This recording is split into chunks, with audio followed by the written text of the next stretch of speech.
We'll start again with the refuge in bodhicitta.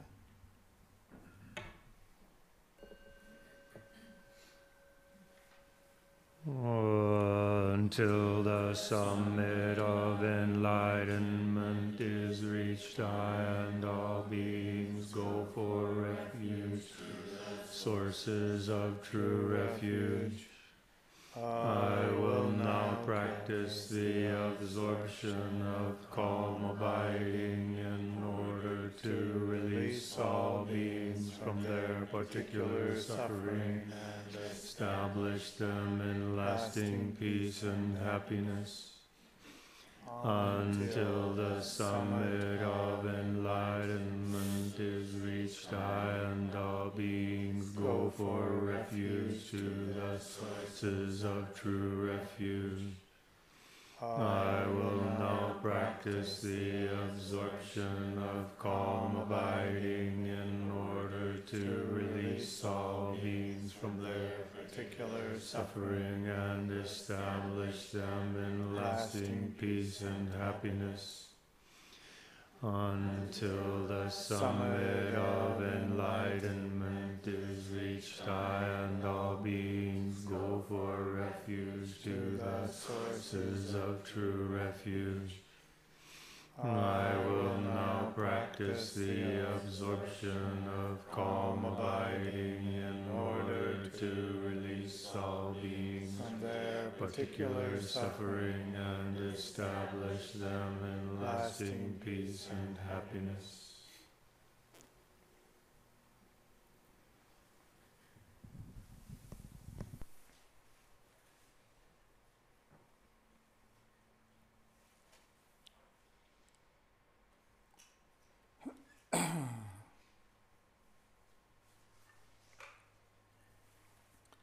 So now we're on the third.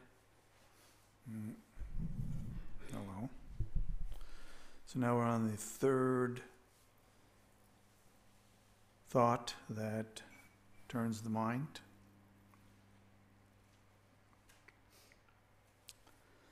And the third is the subject of karma and its consequences,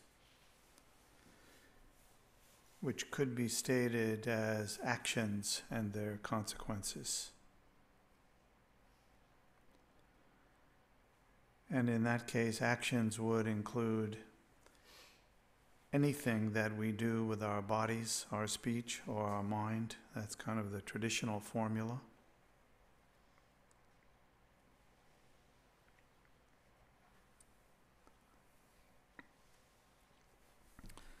So we talked about the view previously. So the view is, you can think of as a kind of lens through which we look at things.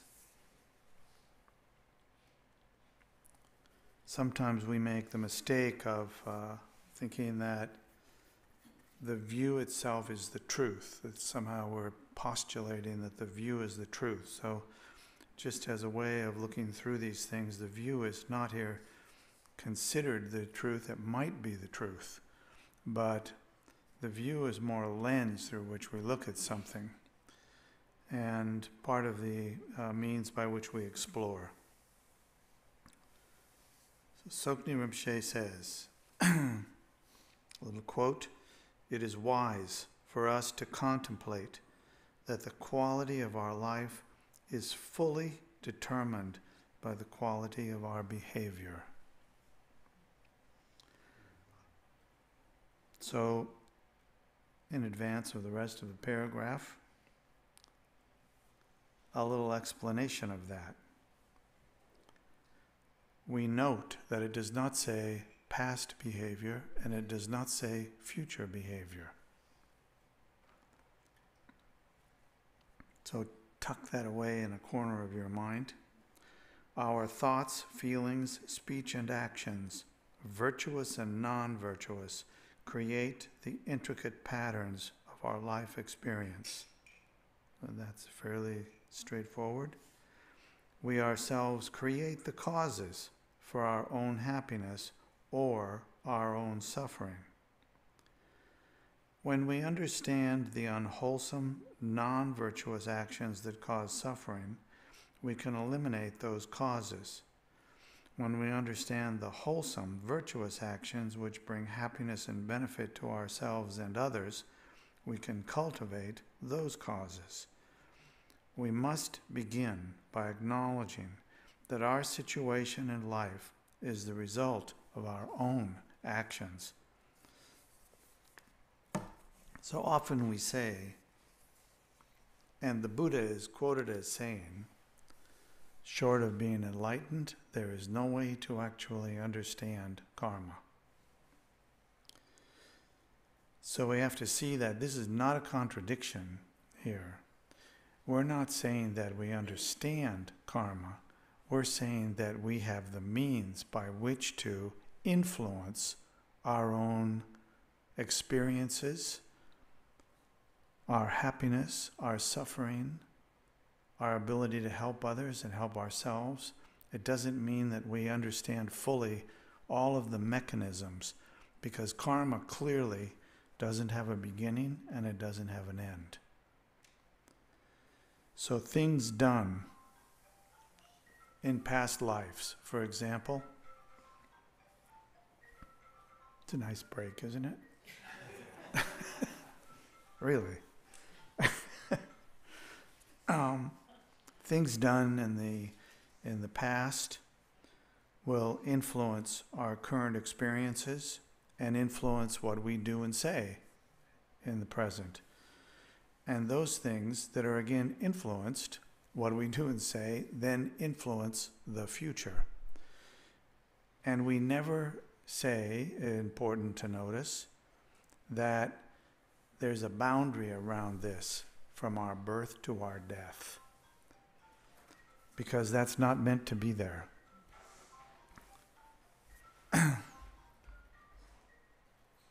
We say that when we talk about the past and the future, we do not mean the past is from the boundary of a previous life to the present time. There's no boundary. It's completely open. So actions of body, speech, and mind done previously will influence current times and future times. So it's wise to contemplate that the quality of our life is fully determined by the quality of our behavior. Our thoughts, feelings, speech, and actions, virtuous and non-virtuous, create the intricate patterns of our life experience. We ourselves create the causes for our own happiness and our own suffering. When we understand the wholesome and non-virtuous actions that cause suffering, we can eliminate those causes. When we understand the wholesome, virtuous actions which bring happiness and benefit to ourselves and others, we can cultivate those causes. We must begin by acknowledging that our situation in life is the result of our own actions. It doesn't say that we are mostly responsible for it.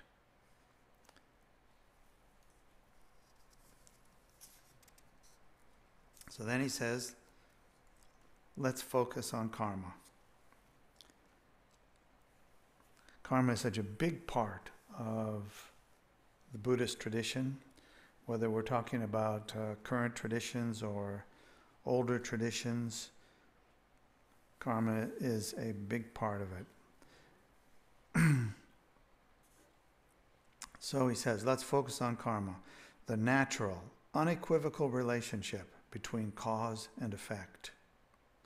There cannot be any mistake about this. It is one of the defining characteristics of the Buddha's teachings. The traditional example is that you plant rice, you will never obtain wheat or corn. From that grain of rice, because there is continuity from seed to plant. Yet, even though we start with a certain cause, different conditions come into play, and the fruition of that cause might change. In other words, he says, you plant rice, you actually may get wheat. Because it's not an isolated event to plant rice. So we know this even from science, right? You can have mutations, all sorts of things happen, and you don't get the result that you thought that you would get. So likewise here, we can't see all of our actions. We can't see all of the things that we've said, all the things that we've thought.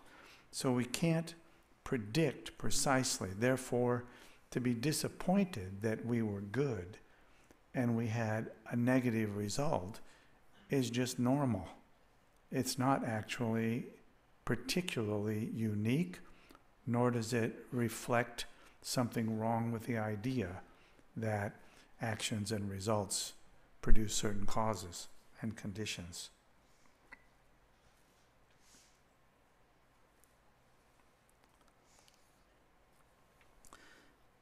Because it's possible to introduce different causes and conditions, we can change the fruition. You can change the result. But even this is not permanent. How do you know it's not permanent? You use logic to see it. So this is one of those places. You can't rely entirely upon logic to understand these things, but you also may not be able to penetrate some of the obvious things if you don't use it. You use the logic to see it.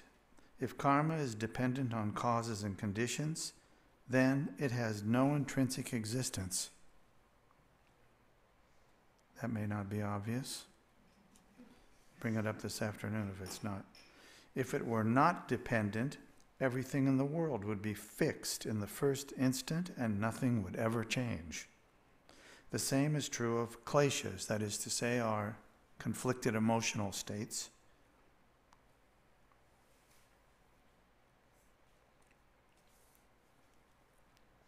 They too are dependent and so have no intrinsic existence. Their fruition of causes and conditions coming together. They are fruition of causes and conditions coming together.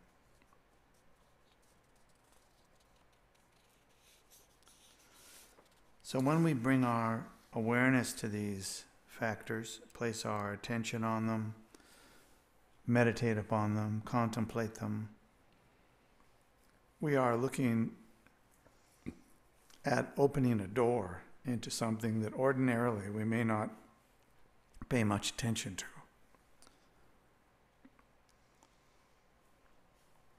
And as we feel an understanding of how the pieces work together, it's also important for us to notice the experience that arises during those times.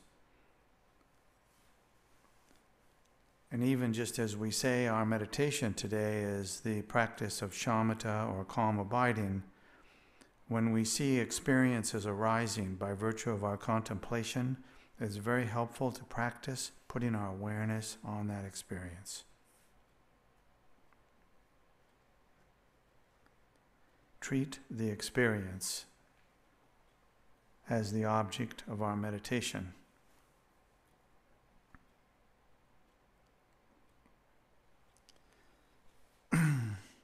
In this way, we can think that the conditions that we create become the path for us.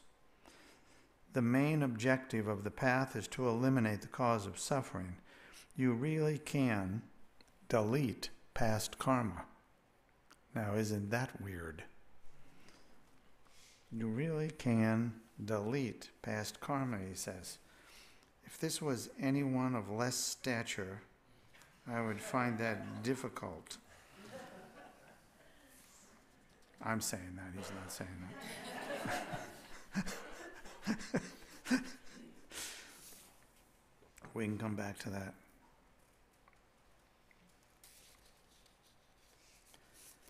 Now, because we're coming up towards the lunch break, I want to do the fourth contemplation. The fourth contemplation is actually pretty straightforward. It's titled The Shortcomings of Samsara.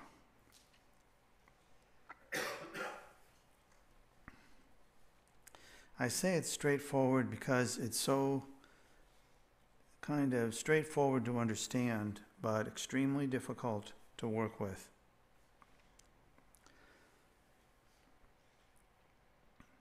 Samsara is the world that we live in of confusion. It's the world of confusion that we live in. That is to say, it's driven by, it's fueled by our conflicted emotions, our mistaken views and opinions about things, ourselves and others, as well as the world and how it works physically and otherwise.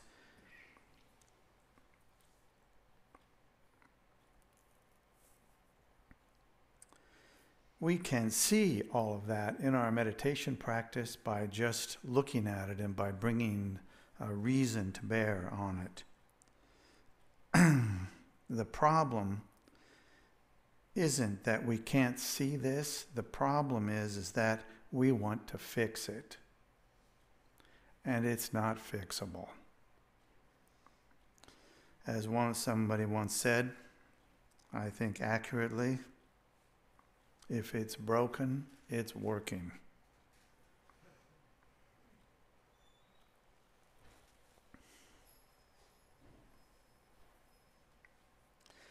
We are so strongly attached to this material world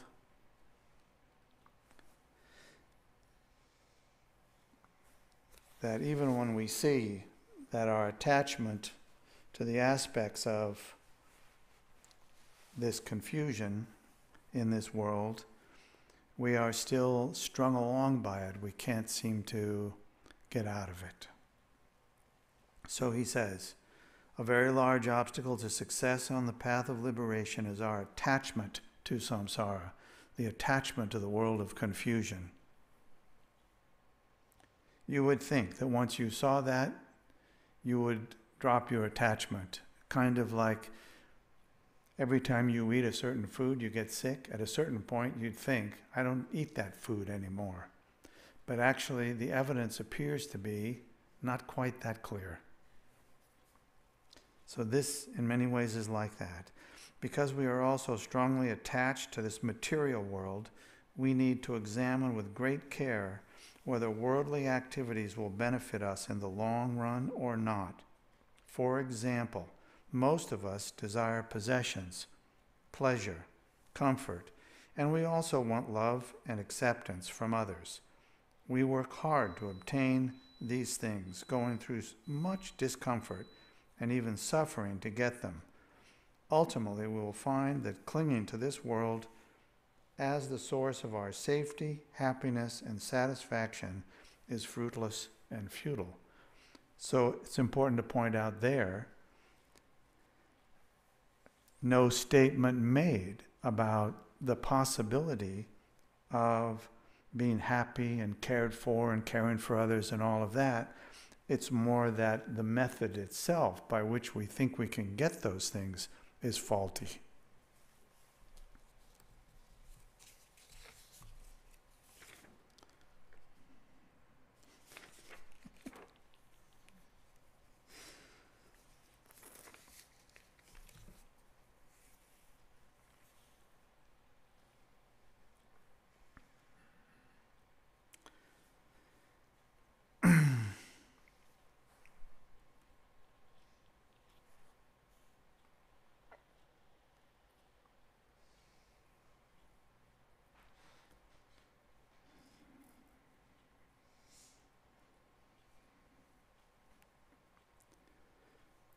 One of Tsoknyi Rinpoche's poignant instructions is that when we look at various aspects of the path that we hold to be important as a means to overcome confusion and suffering, and as a means to gain that happiness and that clarity and compassion for others,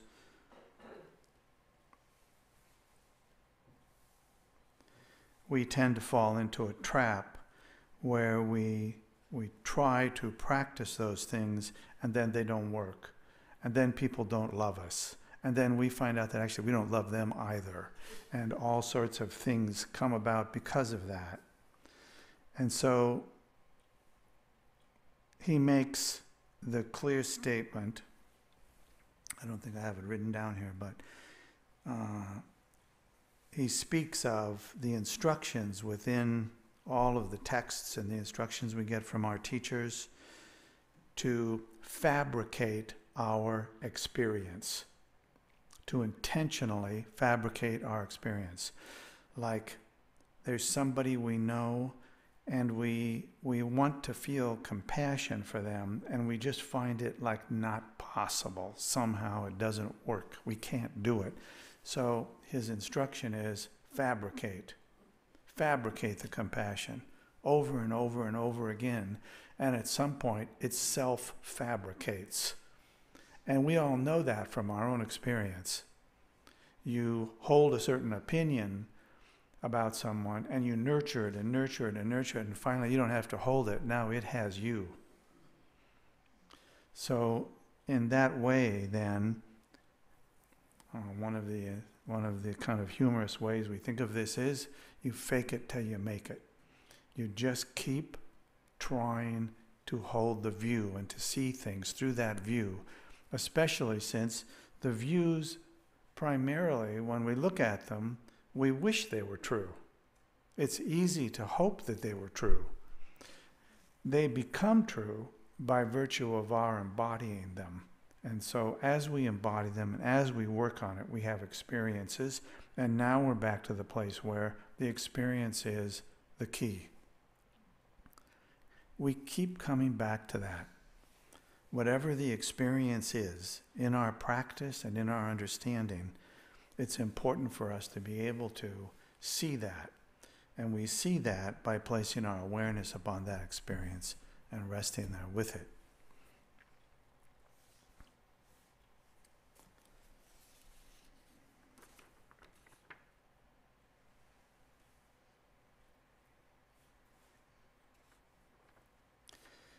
Okay, I think that's good enough for now.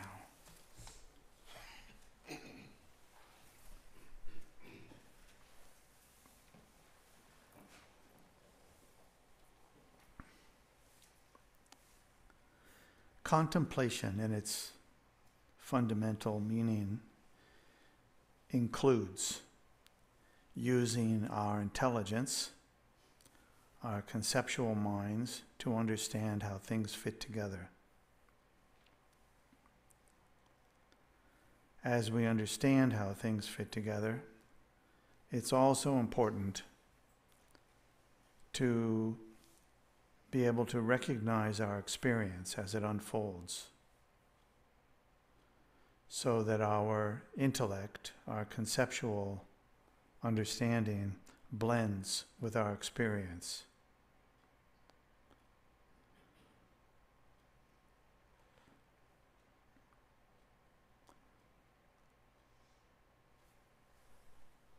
So if you take the pieces that we have covered just now, any portion of it, from the contemplation of impermanence, or contemplating the precious human existence, contemplating the faults of samsara, which are actually not the faults of samsara per se, but our fault in relationship to samsara, as if samsara was pure somehow, when it's really the manifestation of confusion. These thoughts are of great importance to fuel our interest in the Dharma and fuel our practice of the Dharma. So each one of us has a unique relationship with that. So we'll take a bit of time leading up to the lunch break. And you can take whichever part of the four thoughts that turn the mind.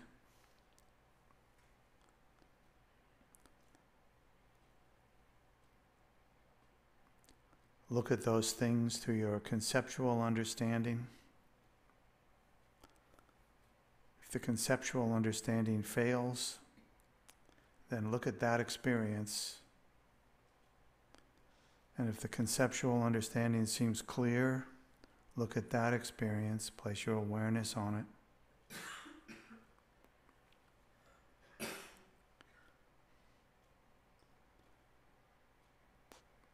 Impermanence, in the same way, we want to find some specific truth in impermanence because we all so understand the inevitability of impermanence.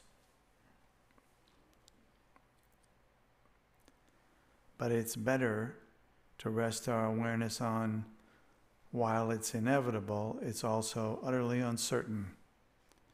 We do not know the time of our death.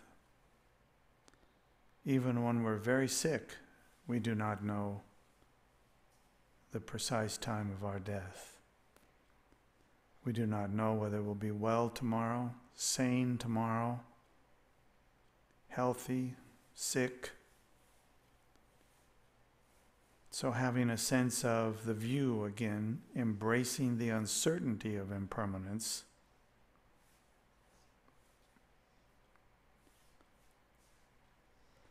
and resting our awareness in whatever discomfort is there or whatever comfort is there, so that it doesn't become just a concept. Yeah, everything's impermanent.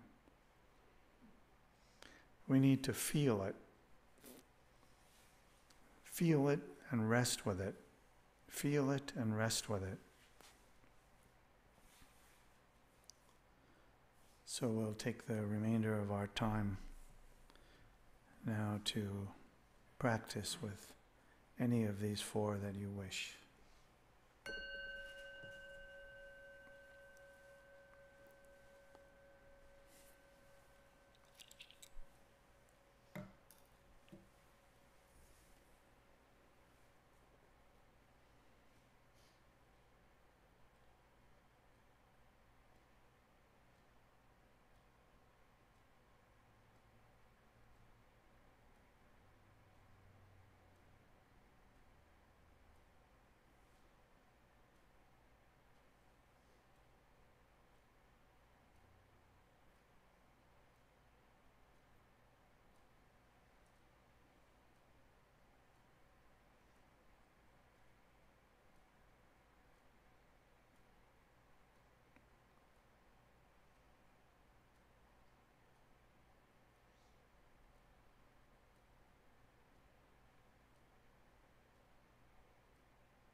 By this virtue may I quickly realize Mahamudra and establish all beings without exception in this state.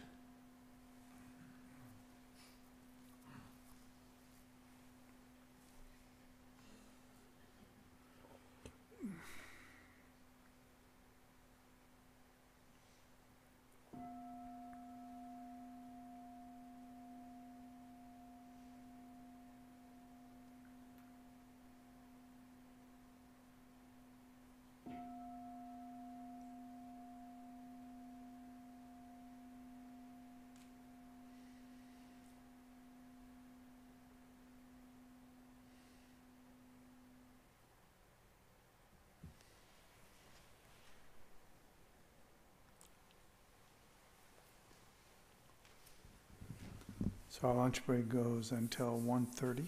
We meet back here at 1:30. And we have something to say. Something to say in order to make up for not speaking all morning. A couple of things in terms of announcements. One is a reminder of Zopa's course on the 3 aspects of the path, which is coming up, I think, on the 24th, Saturday the 24th. And that should be good. It's a teaching on a text from Tsongkhapa. I'm looking forward to that. And then I think it's actually 2 weeks out. I'm going to... I confess I haven't looked at my calendar yet on this. I think, but I'm going to do sometime in the next couple of weeks. I think it's 2 weeks out, and 17th. Yeah, good. All right, that's what I thought. I will continue on with the program to support the Mahamudra practitioners, people in the Mahamudra program, and we'll be particularly focusing on the refuge aspect of that this time. Some general questions as well. Since we did an overview of certain aspects of it last time, we'll have more time to spend on things, not just the foundational practice aspect, but also some of the other calm abiding practices and things like that. So that's 9:30 to noon on 17th. And you're not Tim. Tim was sitting there before. I was going to turn and say, and Tim is going to, no, Tim Campbell and Zopa will be coming back soon, but Tim Campbell will be continuing on leading the mind training group, the 2nd and 4th Thursdays. So I think those are the main things. Yeah, the Young Adults First Friday was the day before yesterday, so yeah, you have a little time to warm up to get that on your calendar. Willa has some things to share with us, please.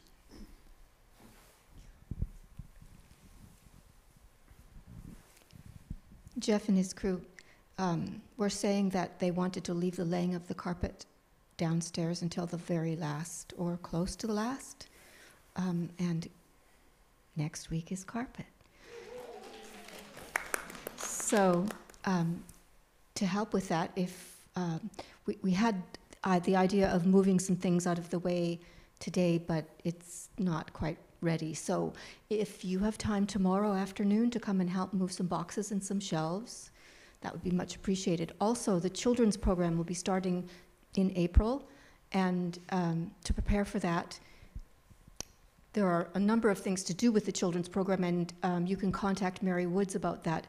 But specifically, we have this set of 6 tiny little chairs that were in the building when we got here, and they need a little bit of sanding and a coat of varnish.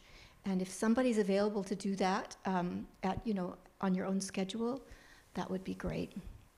Thanks.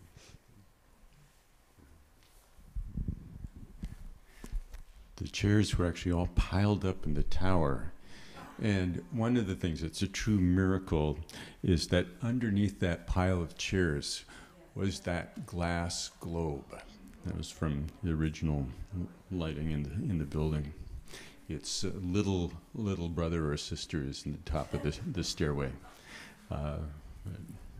amongst the many things that we have, treasures here.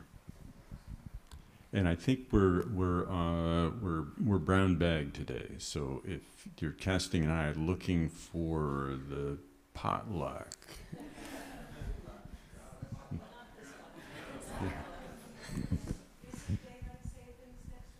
Yes, it is. Yeah. So if you're coming solely based on when the sun rises and you have a finely tuned sense of that, please remember to reset that. So.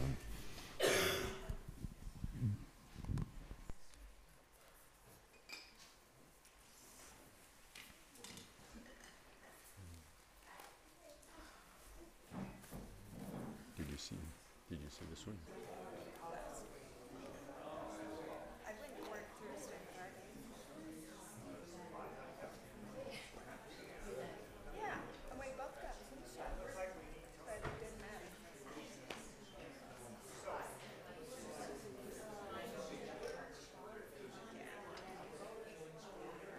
Mostly, I had one day where I had a really bad sore throat and ear pain and fever, and then I got laryngitis for 3 days, where you can't talk.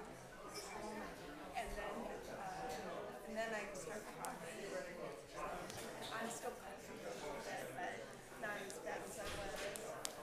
So it was like this thing that just kept evolving around.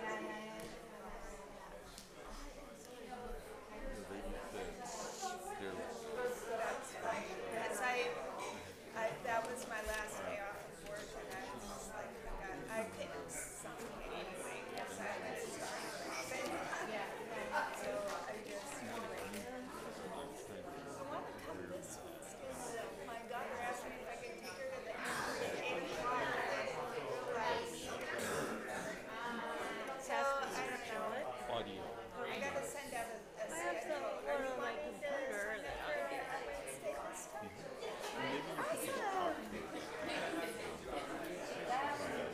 Last Wednesday? Well, that is. just give you. Do you have her email address? I know. You can just tell her that there are a number of things, but she'll probably start with Genesee practice. She's just working that one. I started practicing. Yeah, and she's just the one. Yeah.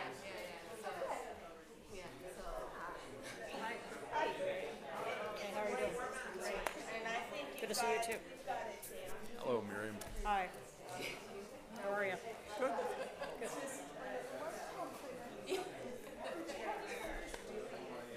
I liked your name tag on the back this morning. That worked. Yeah. Who's that guy up in front? Did you see that one? He had his name tag around this way. No, but I was thinking of doing the same thing while meditating. It just seems a bit odd, you know. Have you heard any